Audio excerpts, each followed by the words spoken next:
and welcome to Fiberprep. My name is Sarah. Welcome. You are most welcome to my studio space here in the North Woods of Maine. I've been getting up to a number of different projects over the past 2 weeks, and I'm looking forward to sharing them with you. If you are a patron of this podcast, a deep, heartfelt thank you for the financial contribution that you make. It is humbling and encouraging, and I am so thankful and appreciative. On this edition, we are going to talk about quilting, spinning, knitting. I'm so glad you're here. Thank you for spending your time with me. I appreciate the comments and insight you all bring to this project. Let's get started.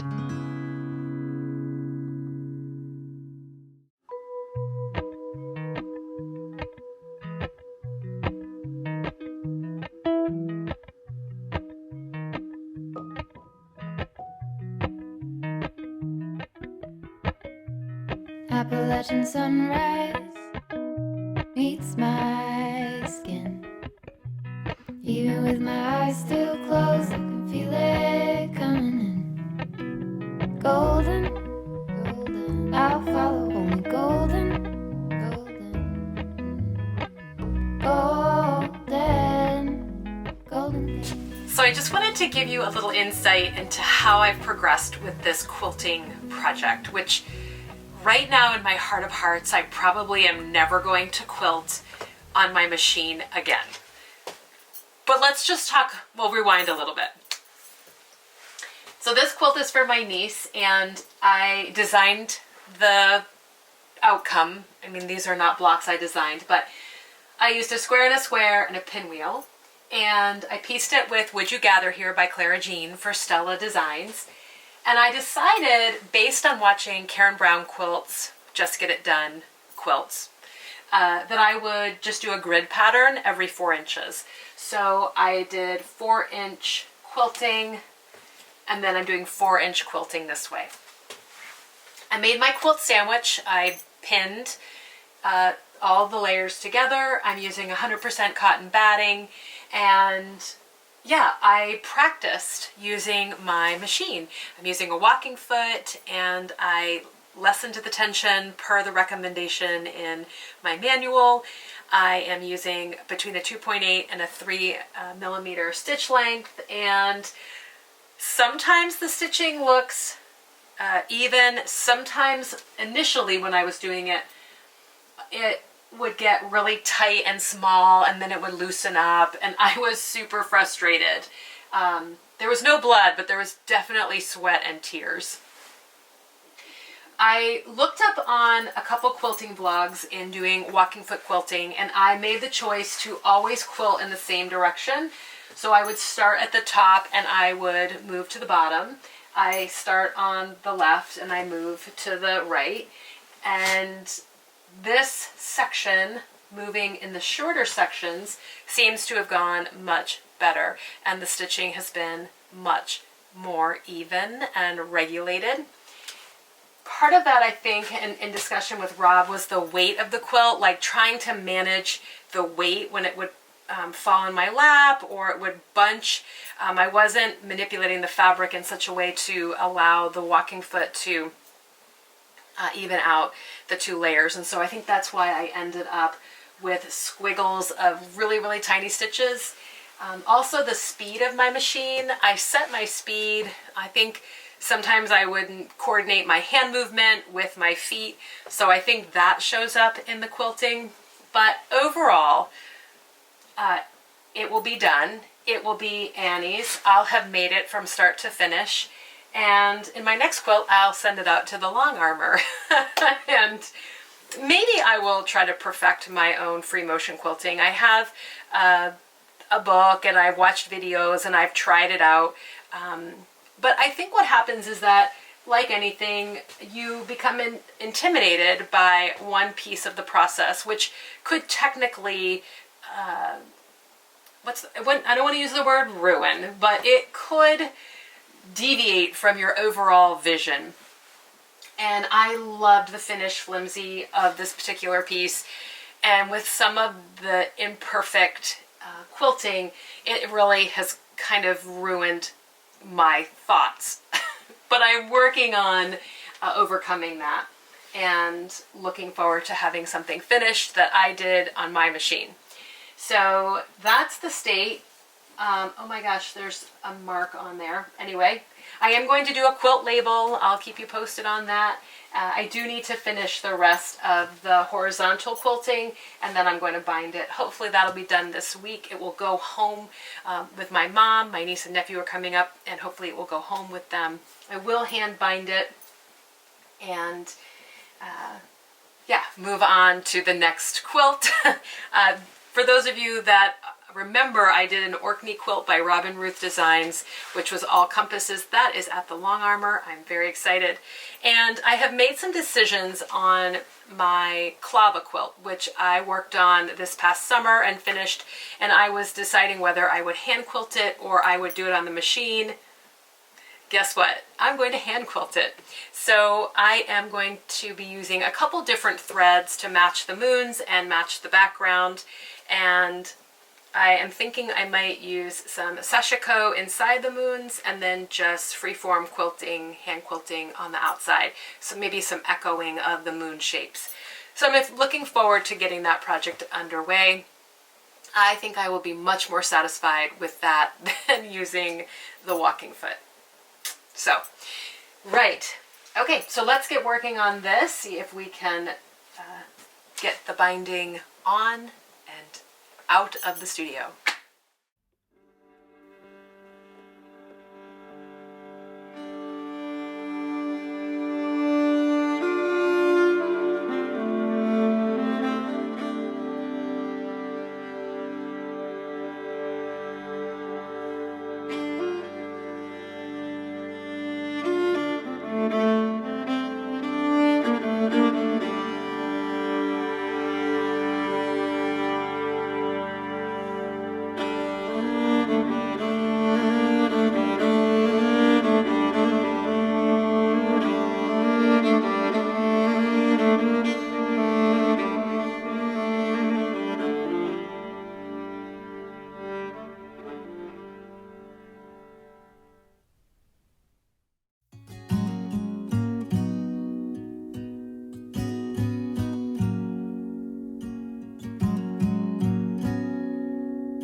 If I wrote you a song, if I got every word perfectly weighted on a thin piece of paper, would it make any difference?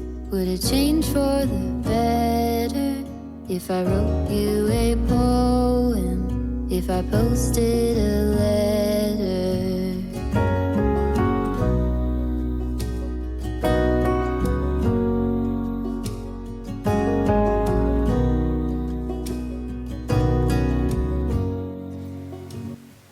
As always, I wanted to make sure that you all knew that this section is going to be about an invitation and not an instruction. I am by no means an expert on fiber preparation and spinning.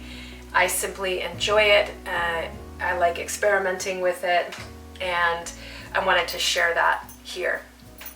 Most of my technique and understanding about wool and wool preparation and hand spinning has come through Judith Mackenzie McEwen's 3 Bags Full, Deb Robeson's Preparing and Hand Spinning, Rare Breed Fleeces. I have referenced Beth Smith's Spinner's Book of Fleece many times, and other Judith Mackenzie McEwen books. I came of a hand spinning age when YouTube didn't exist, and so I also had to lean into not only videos from Interweave Press, but also friends and people, local community members who were hand spinners. And so over the years, this build of wisdom has kind of accumulated into what we're going to talk about today. But again, I really hope that if this is an interest of yours, that you use it as a springboard for your own experimentation and your own creative curiosity and endeavors. And If you get a little instruction out of it, fabulous. But again, as I mentioned, I am not an expert, and I'm continually learning, and I'm continually grateful for those people that have high study and lots of wisdom around this particular work. So that being said, why did I all of a sudden jump into this hand spinning? And wow, it felt so good. One morning I just sat down at my wheel. I took stock of what was on it. I have two wheels. I have a Lundrum and I have a shocked sidekick. And I was like, I'm either going to finish this or I'm going to take it off the bobbin and, I don't know, use it for felting or something. And so I did that. I had been working on that Icelandic roving that I've been working on for Cameron's sweater. I really got stuck in that a little bit. I kind of wasn't enjoying the prep on that, and I was stuck on that project and spinning for that. And so I think in clearing the docket and deciding on what was going to go on the wheel, that was really motivating.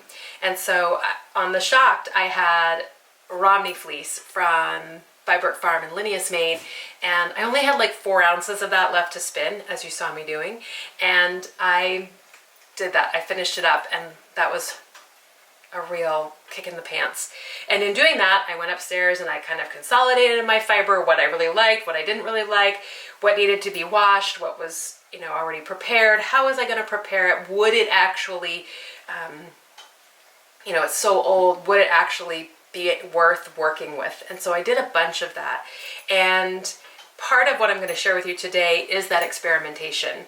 I had some Lincoln fleece from a friend from a long time ago, and I decided to work with that and see, was I going to weave with that, with the locks, because the locks were really beautiful, was I going to spin it, etc. So as I began to start thinking about that, I wanted to pull some tools that I use, and I wanted to show you a couple different preps and different experiments that I ended up doing. And the first thing I wanted to share was the equipment that I have at home. And you don't need this equipment. Again, I've been working in the fibery wool world for over 25 years. And so this is a cumulative process of equipment and interest. But I think if you're interested in getting into hand prep, a bare minimum and a great way to start is at your local pet department in the grooming section. So this is a pet brush. It has a really great characteristic in that you can press and clean off your surface. You can use this for flicking locks. You can use this to create tiny little rolags. I learned this trick from Deb Robeson on her hand spinning rare breed fleeces, and I have used it for flicking locks before. So if you have a beautiful fleece that you love and you love the look of it, and you don't want to just chuck it into a washing machine or a tub and lose the lock structure, flicking is a really great way to go. And this is actually washed fleece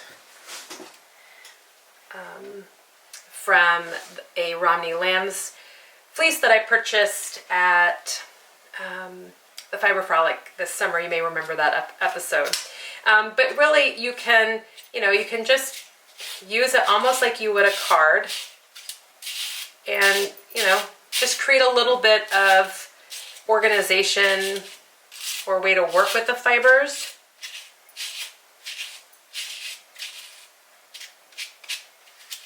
And like I said, the nice thing is that this pushes off, and you can roll it into a little whatever you want and spin a nice kind of lofty woolen yarn. So again, really cheap, great way to get started. And you may not achieve the results that you were hoping for, but again, this experimentation is a great way to get to understand what you're working with and the lock structure that you have. This Romney fleece has a short staple and it's very crimpy. I did try this on the Lincoln fleece and I didn't like what I got, but you could also use a comb. Just use your leg and comb those locks out and put them on your wheel one at a time. You can upgrade and you can buy a pair of Viking combs. These I purchased on Etsy. I do appreciate having a clamp. I don't really like working with these big heavy combs free-handed. And so I have the clamp, and then I can load this and use one hand. You do need to be careful with these, and the point of this preparation, which is why I purchased this, is to create worsted spun yarn. I like long wool fleeces, as you may know. I like the beautiful locks, the silvery colors. I love spinning a worsted style where all of the fibers are going into the twist completely aligned, and I like the outcome of that yarn. It has a beautiful silky drapey effect. It highlights the sheen in the fibers, it highlights the strength of fibers, and the way that you're able to ensure the strength of your fiber is by combing, because what's left behind these, I want to call them a decal, but that's not what it is, and words escape me, but what's left behind your layer here of combs or tines is all of the weak short fibers and that are not going to spin, or they're going to create neps, or they're going to create imperfections.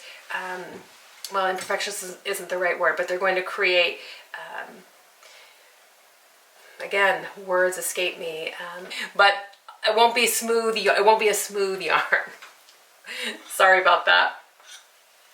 So that is why I upgraded to this. I really like spinning what would come off these combs is called top, and enjoy the finished product of that. So Viking combs can really help you do that. The more layers of tines you have, the less combing you have to do. So most of the fiber that I work with, I end up putting through 2 times. Use this piece of equipment, but I also like to use this piece of equipment, a diz, to take off the top.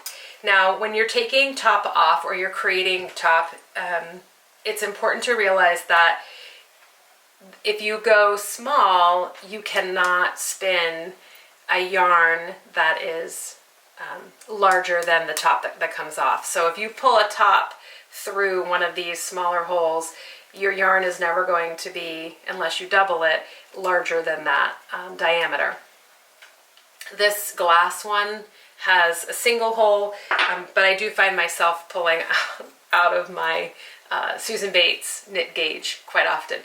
If you pull through this largest hole, you can do much finer, but you can't do bigger, etc. So just something to keep in mind as you're thinking about your own fiber prep.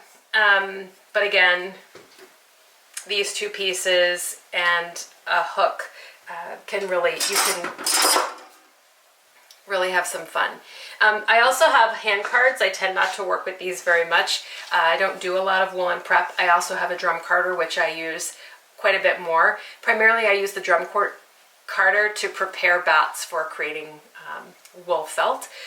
But as you saw, the beautiful bats that Bybrook Farm was able to create in her Romney fleece off a drum carder were really exquisite, and probably some of the best fiber prep from a drum carder I've ever seen and thoroughly enjoyed. So I should probably fool around with my drum carder a little bit more, which is a thought that I have for this little Romney fleece. This is what I was able to prepare off of the dog brush. And then the other set of combs I have, which are really easy to work with, and I have talked about these before, are the Louette mini combs. These were a gift to me from Knitting by the Sea.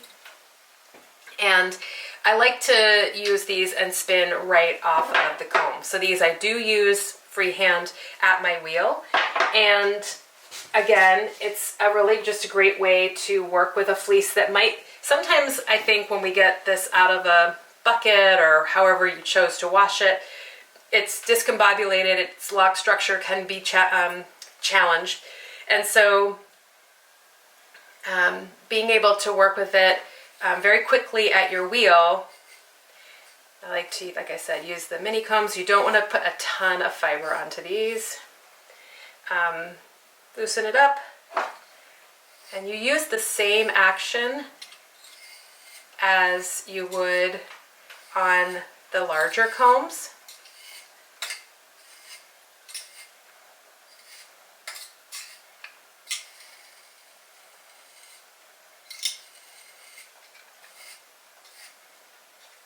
And you may have seen me spray the fiber as well when I'm combing. That's just to help with the static electricity, and I think I'll do that now. So you've got your fiber on your comb, and now instead of dizzing it off of the piece of equipment, I like to just give it a little bit of a pull, and then instead of holding it in my hand, I'm going to spin right from the comb. So you can see, you can keep tension, and we'll demonstrate that over on the wheel. So again, obviously you can tell I like things, I like combing, and I like combing prep. I think I mentioned I have the hand carts. And aside from that, really, again, for me, I work a lot with the mini combs and my larger combs, and then prepared fleece is prepared top or prepared wool roving. So what do I have to prepare from raw? I have that small Romney fleece that needs to be washed. I also have a Wensleydale fleece that can be washed, and a Lincoln. These are very small, not huge, large fleeces that need to be sorted and stapled, etc.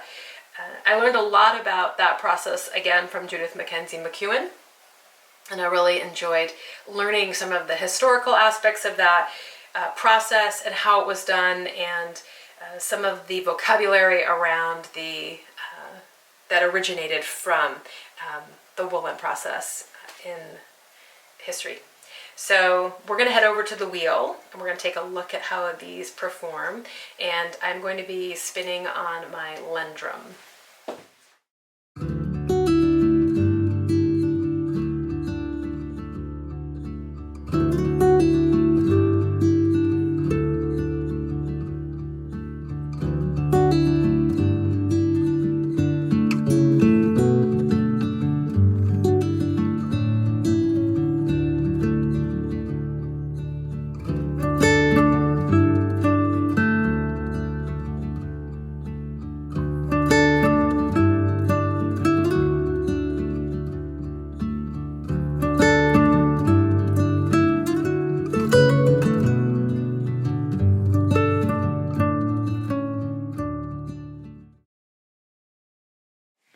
So you can see that I've grabbed the mini combed Romney, and I've grabbed a nest of the Lincoln.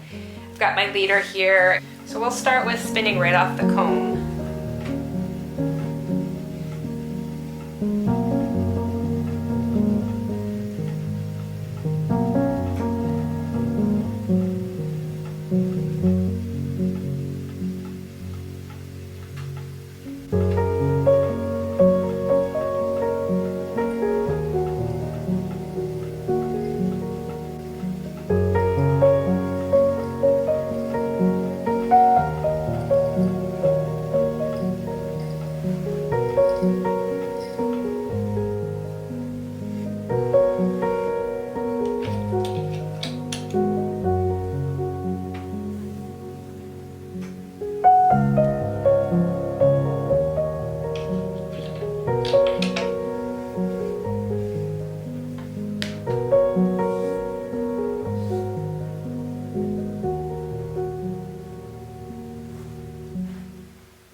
Sometimes I like to just weight that and see how the fiber would twist back on itself, and it gives me an idea of what the plied state would be, and how much air might be released. Of course, we're not going to know enough about this until we wash it and put it in and let the fibers open up a little bit more too.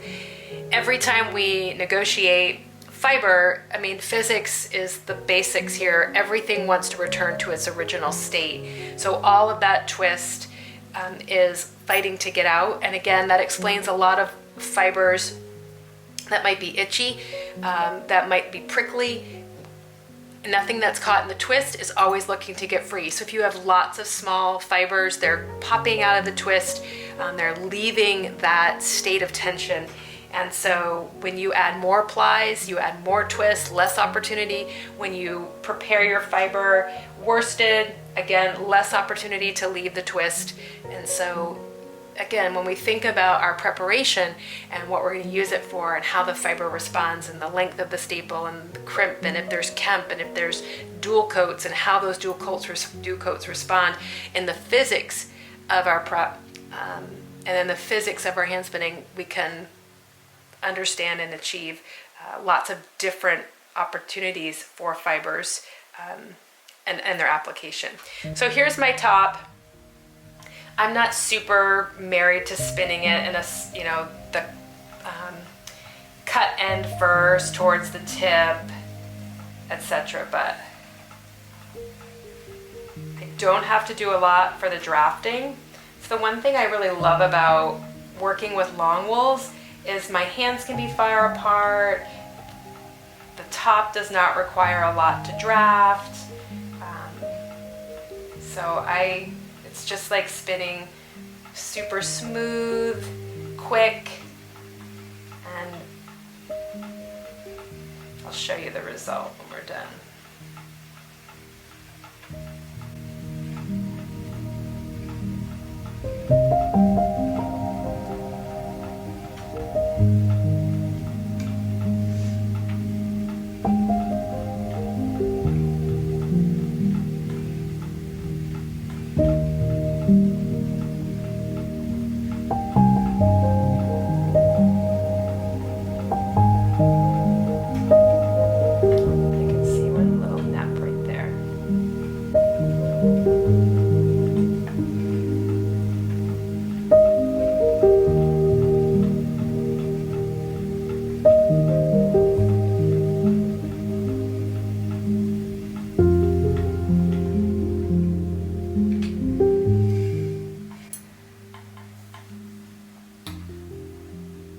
So it's not going to have as much twist on the ply because typically your ply structure wants to be similar to and represent your crimp structure.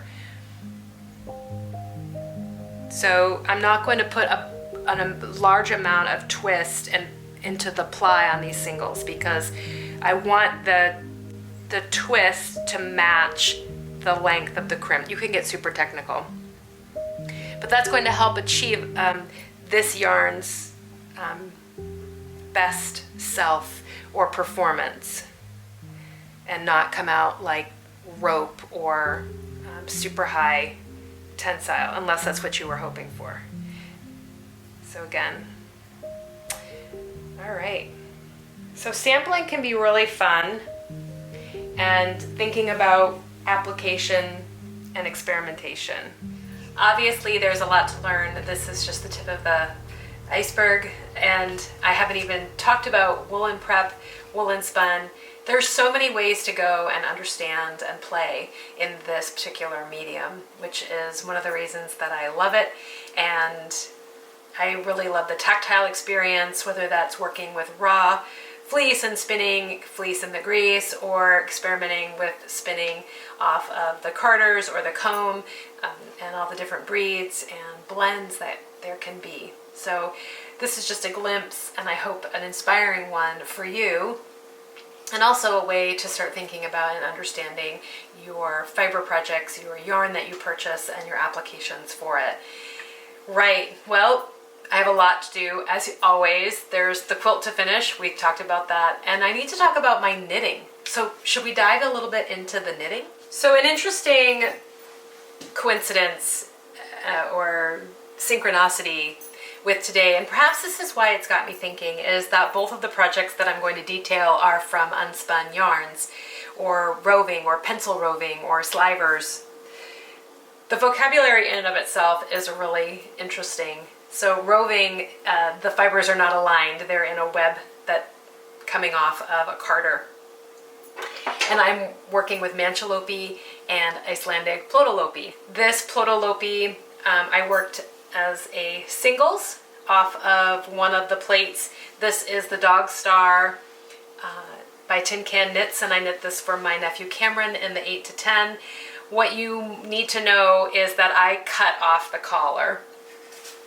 I picked up this first repeat of the white contrast on a needle, and then I cut this back and ripped it out and re-knit it from the bottom or the yoke up to the edge of the collar. When I had originally planned this sweater, I had cast on and knit out, knit bottom down, but the tension wasn't correct, and I think I may have cast on too many stitches or my gauge wasn't right, so I needed to fix that.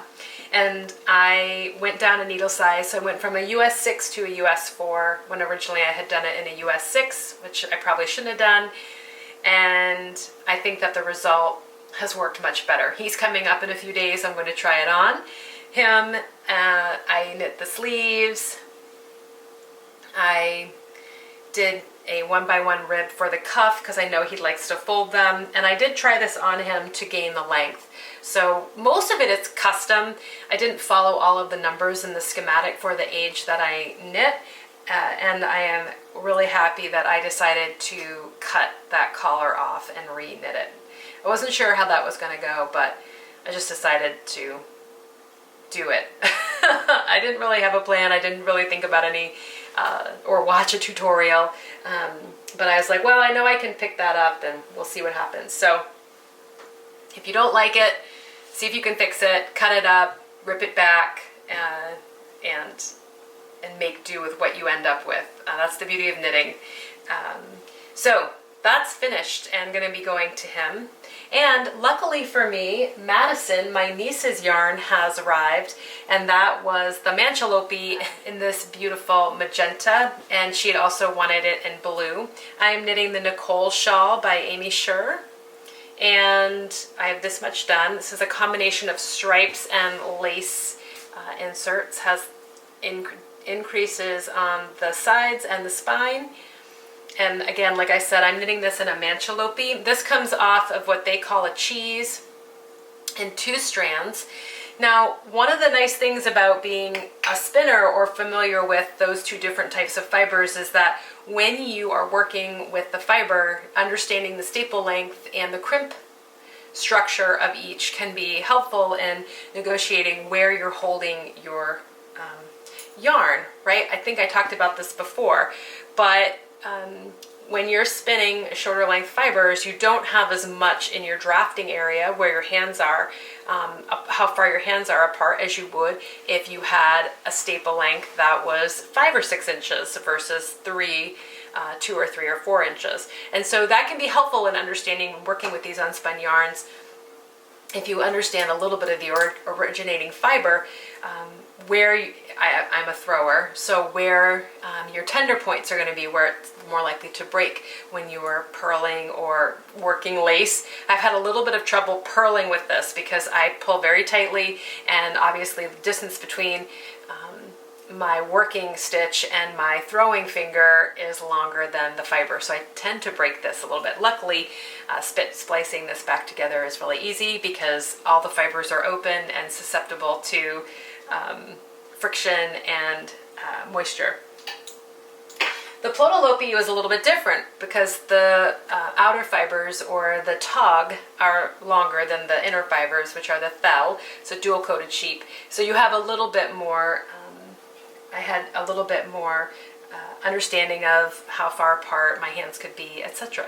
So working with these unspun fibers does give a little gateway into hand spinning because that is the concept of your drafting zone. It's all dictated by your staple length. So this has been washed. When I say washed, I just put it in cold water and let it soak, and then I put it out to dry, and boy do I love having a wood stove, not only for drying my fibers but or my knits, but you may have noticed that when I washed these fibers, they dry very quickly. I do want some moisture left in them when I'm combing. It's nice to have a little bit of that to keep down on the static electricity and the friction. So these have all dried very fast. So I'm super psyched to have this for him. He is, like I said, coming up for ice fishing weekend. while we are on school break, and this seems to be clickety-clacketing along. I am thinking I'm going to need to invest in a longer US 9, which is what I'm knitting this on. The finished length or breadth of this shawl is somewhere around 69 inches, and so I was looking for a longer cord to just help distribute the weight, because I am working with a rather tender fiber prep to do that, so I didn't want to be kind of smushing things along, and I wanted a cable that would hold or equally distribute out the weight of the shawl. So cross your fingers for me that she likes what she picked and she likes the texture of this fabric. Is really quite cushy and velvety and plush. Doesn't have a lot of prickle factor to it. Unspun fibers that are going to this Plotolopi does, there's not a lot of twist to hold fibers in. So it has a little bit more tooth to it, a little bit more presence on the skin.